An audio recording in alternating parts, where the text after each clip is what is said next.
നമസ്കാരം. രാധാകൃഷ്ണനാണേ. ഒരു കാര്യം പറയാൻ വേണ്ടിയാണ് വന്നത്.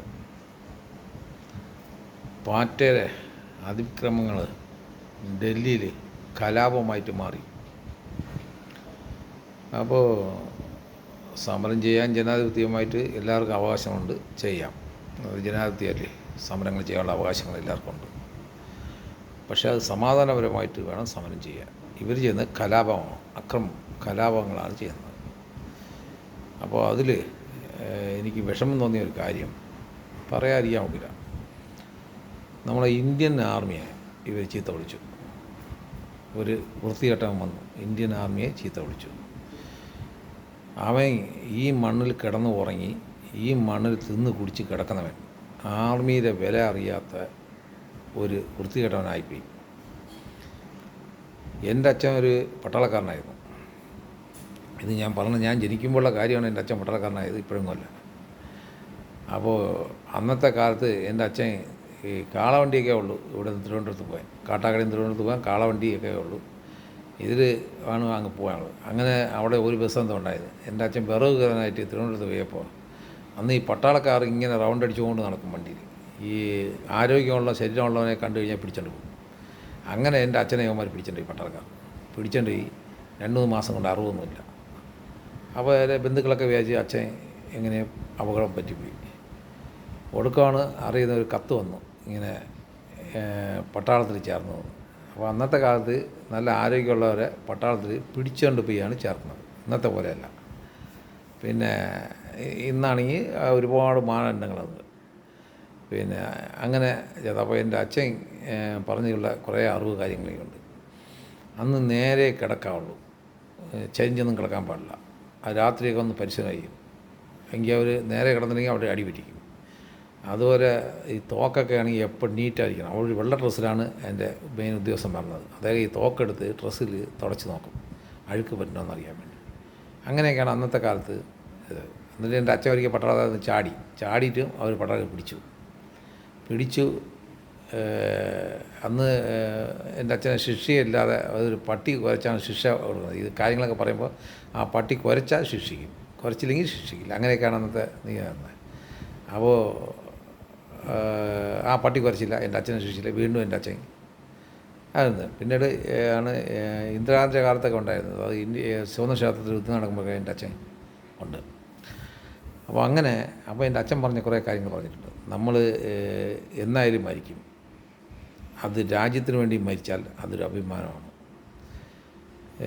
രാജ്യത്തിന് വേണ്ടി ഒരു ബുള്ളറ്റ് നെഞ്ചിൽ കയറിയാലും സന്തോഷത്തോടെ മരിക്കും. അപ്പോൾ ഭാരതാംബയുടെ മക്കളാണ് ഇന്ത്യൻ ആർമി.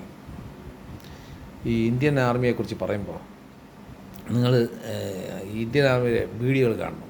ഞാൻ 1-2 വീഡിയോകൾ കണ്ടപ്പോൾ എനിക്ക് സങ്കടം തോന്നി. പിന്നെ ഞാൻ ഇപ്പോൾ കാണാൻ നിൽക്കാറില്ല. കാര്യം അവർ ആഹാരം കഴിച്ചുകൊണ്ടിരുന്നപ്പോൾ പെട്ടെന്ന് സൗണ്ട് കേൾക്കുന്നു. ഒരു വ്യക്തി ചാടി ആഹാരം വായിക്കകത്ത് വെക്കുന്നില്ല, അവിടെ തറയിൽ വെച്ചിട്ട് പെട്ടെന്ന് ഈ തോക്ക് കൊടുത്തിട്ട് 4 സൈഡ് നോക്കുന്നുണ്ട്. വീണ്ടും വന്ന് ഒരു വാരി വയ്ക്കാതെ വീണ്ടും സൗണ്ട് കേൾക്കും. വീണ്ടും അവർ നോക്കും. ആ ഒരു ആഹാരം മനസ്സുമാത്രത്തോടെ കഴിക്കാൻ പറ്റില്ല അവർക്ക്. പോയിട്ട് കാട്ടുകളിൽ ഷൗലിലൊക്കെയാണ് ചൂടാക്കി കഴിക്കുന്നത്. നല്ല കോരിത്തിരിക്കാൻ മഴയിൽ നനഞ്ഞ് വിറച്ചും കൊണ്ടിരിക്കുകയാണ്. അതുപോലെ മഞ്ഞുള്ള സ്ഥലങ്ങളിൽ ആ സമയമൊക്കെ നമ്മളൊക്കെ നന്ദി കെട്ടവന്മാർ, നമ്മളൊക്കെ ഇവിടെ മൂടി പുതച്ച് കിടന്ന് സുഖമായിട്ട് ഉറങ്ങണം. അപ്പോഴാണ് ആ പാവങ്ങൾ നമ്മളെ ഇന്ത്യൻ ആർമിക്കാർ ഈ മഞ്ഞ് മലയിലും മഴയ്ക്കകത്തും അട്ട കടിക്കുന്നിടത്തൊക്കെ കയറി കിടന്ന് നമുക്ക് വേണ്ടി അവിടെ കിടക്കണത്. അവരെ നീയും ഞാനുമൊക്കെ നമ്മൾ അച്ഛനും അമ്മയും കുടുംബവും ഭാര്യയും മക്കളെയും എല്ലാം കാണുന്നുണ്ട്. കണ്ട് എന്നും സംസാരിക്കും, വീട്ടിൽ വരും, കിടന്നുറങ്ങും, സുഖമായിട്ട് മെളിഞ്ഞ് കിടന്ന് ഉറങ്ങിയിട്ടാണ് പോണത്.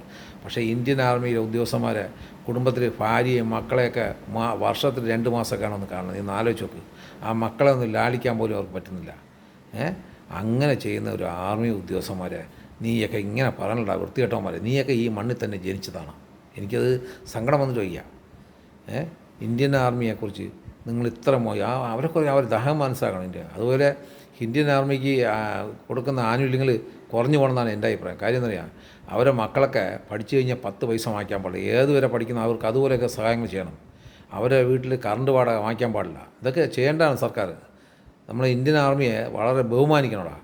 നീയൊക്കെ ഇന്ത്യൻ ആർമിയെക്കുറിച്ച് വളരെ മോശമായി ഒരുത്ത ഭാഷ പറയണം. അത് എനിക്ക് സഹിക്കില്ല. നീയൊക്കെ മനുഷ്യനാണോ വല്ല വേറെ വൃത്തികെട്ട ജന്തുക്കളാണോ? മനുഷ്യത്വം വേണ്ടേടാ. ഈ ഇന്ത്യൻ ആർമിയെക്കുറിച്ച് പറയരുത്. അവർ അത്രയും കഷ്ടപ്പെട്ട് നമുക്ക് വേണ്ടി അവരുടെ ജീവിതം തന്നെ നമുക്ക് വേണ്ടി ഒഴിഞ്ഞു വയ്ക്കുകയാണ്. അവർ നല്ല പ്രായത്തിൽ അവിടെ അത് പോയിട്ട് അവരുടെ കാണിക്കുന്ന രീതിയുടെ അവരെ നല്ല പ്രായത്തിൽ അവിടെ കിടന്ന് കാടും മലയിലും കഷ്ടപ്പെട്ട് ഇവിടെ വന്നിട്ട് ഹോം ഗാർഡൻ എന്ന് പറഞ്ഞിട്ട് വെയിലിൽ പിടിച്ച് നിർത്തും. അങ്ങനെയാണ് ചെയ്യേണ്ടത്. അവിടെ നിന്ന് പെൻഷൻ പറ്റി വരുമ്പോൾ അവർക്ക് ഫാനിൻ്റെ മൂട്ടിൽ ഒരു കശാലിൽ ഇത്തിരി ജോലി കൊടുക്കേണ്ടതല്ലേ? അങ്ങനെയല്ലേ ചെയ്യേണ്ടത്? പകരം റോഡിൽ വെയിലത്ത് അവരെ നിർത്തിയിരിക്കണേ. അതൊക്കെ നമുക്ക് കാണുമ്പോൾ ഒരു മനപ്രയാസമുണ്ട് കേട്ടോ. ഇന്ത്യൻ ആർമിയെ മനസ്സുകൊണ്ട് വേണം സ്നേഹിക്കാൻ, ഹൃദയത്തിൽ. അല്ല നിന്നെപ്പോലെ വൃത്തികെട്ടവന്മാരായിരിക്കരുത്. മനസ്സിലായി? ഈ പോസ്റ്റ് ഞാൻ ചെയ്യണത് ഇന്ത്യൻ ആർമിക്ക് വേണ്ടിയാണ്. ഇന്ത്യൻ ആർമി എന്ന് പറഞ്ഞാൽ ഞങ്ങളുടെ ശ്വാസത്തിലും മനസ്സിനകത്തും ഞങ്ങൾക്ക് ആർമി എന്ന് പറഞ്ഞ സ്നേഹമാണ് ഉണ്ട്. അതൊരു ബഹുമാനമാണ്, മര്യാദയാണ് കേട്ടോ. അല്ല ആർമിയെ നീ ഇന്ത്യൻ ആർമിയെ മോശമായി പറയരുത്. നിങ്ങൾ സമരം ചെയ്തോ, അത് ജനാധിപത്യപരമായിട്ട് നിങ്ങൾക്ക് സമരം ചെയ്യാനുള്ള അവകാശങ്ങളൊക്കെ ഉണ്ട്. പക്ഷേ ഇന്ത്യൻ ആർമിയെ ചീത്ത വിളിക്കാനുള്ള അവകാശം നിങ്ങൾക്കില്ല. മനസ്സിലായില്ലേ? അത് വെറും എന്ത് പറയാം, ഇതൊന്നും പറയാൻ പാടില്ല. എന്നാലും നിങ്ങളൊക്കെ തന്തയ്ക്ക് പറക്കാത്ത വാക്കാണ്. ഇന്ത്യൻ ആർമിയെ ഒരിക്കലും മോശമായി പറയാം. അവർ നമുക്ക് വേണ്ടി ചെയ്യുന്ന ത്യാഗം വലുതാണ്. അത് ശമ്പളം വാങ്ങിക്കുന്നത് ശമ്പളമല്ല, അവരെ ജീവൻ പണയം വെച്ചാണ് പോണത്. നമ്മളെ 19 എണ്ണം നമ്മളെ വെടിവെച്ച് കൊന്നല്ല പാർഗ്രാം ഇല്ലേ? അന്ന് അവരെന്ത് ത്യാഗം ചോദിച്ചാൽ കൊന്നവന്മാരെ തിരിച്ച് കൊല്ലാൻ വേണ്ടി അവരെ ജീവൻ പണയം വെച്ചാണ് അവർ ചെയ്യണത്. നീയൊക്കെ ഒന്ന് മനസ്സിലാക്കടാ ഇന്ത്യൻ ആർമിയെക്കുറിച്ച്. വെള്ളത്തിലും കരയിലും ആകാശത്തിലും നമുക്ക് വേണ്ടി ജീവിക്കുന്ന വ്യക്തിയാണ്. അവരെ വളയത്തിനകത്താണ്ടാ നമ്മുടെയൊക്കെ ജീവിതം. നീയൊക്കെ വീട്ടിൽ നിൻ്റെ അച്ഛനും അമ്മയും മക്കളെയും കൂടെയൊക്കെ സുഖമായിട്ട് കിടന്ന് ഉറങ്ങണമല്ലോ. ഇവിടെ അവിടെ വിദ്യാഭ്യാസ സമരം എന്ന് പറഞ്ഞിട്ട് പെയ്തെല്ലാം മുതുക്കന്മാരല്ല നാടികളെ. നീയൊക്കെ ഇന്ത്യൻ ആർമിയെ പറയാം. ഇന്ത്യൻ ആർമിയെ പറയാൻ കഴിവണം ആസറ്റ് ഒഴിച്ച്. മേലിൽ ഇന്ത്യൻ ആർമിയെക്കുറിച്ച് സംസാരിക്കരുത്. ഇന്ത്യൻ ആർമിയെ പോലെ നല്ല ഒരു ഇന്ത്യയിൽ നമുക്ക് ഇത്രയും സുരക്ഷ തരുന്ന ഒരു രാജ്യം ലോകത്ത് എവിടെ ഉണ്ടാ?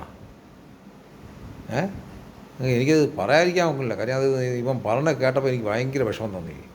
നമുക്ക് വേണ്ടി ഇത്രയും ത്യാഗം തന്നിച്ച് എൻ്റെ അച്ഛൻ പറഞ്ഞിട്ടുണ്ട്, കാശ്മീരിലൊക്കെ ഇത് കടുകെണ്ണ കാലിൽ തേച്ചിട്ടാണ് നിൽക്കുന്നത്. മരവിച്ച കോച്ചുന്ന തണുപ്പാണ്. ആ തണുപ്പിനകത്താണ് അവരിക്കുന്നത്. നീയൊക്കെ ഇവിടെ ചെറിയ തണുപ്പടിക്കുമ്പോൾ 7-19 വെച്ച് മൂടി കിടക്കണവന്മാരല്ലേ? അപ്പോൾ ഈ ഇന്ത്യൻ ആർമി ഈ മണ്ണിൽ ചെന്ന് മനുഷ്യാക്ഷി വേണ്ട, ഇന്ത്യൻ ആർമിയെ ബഹുമാനിക്കണോ? അവരെ ബഹുമാനം കുറവെന്നാണ്.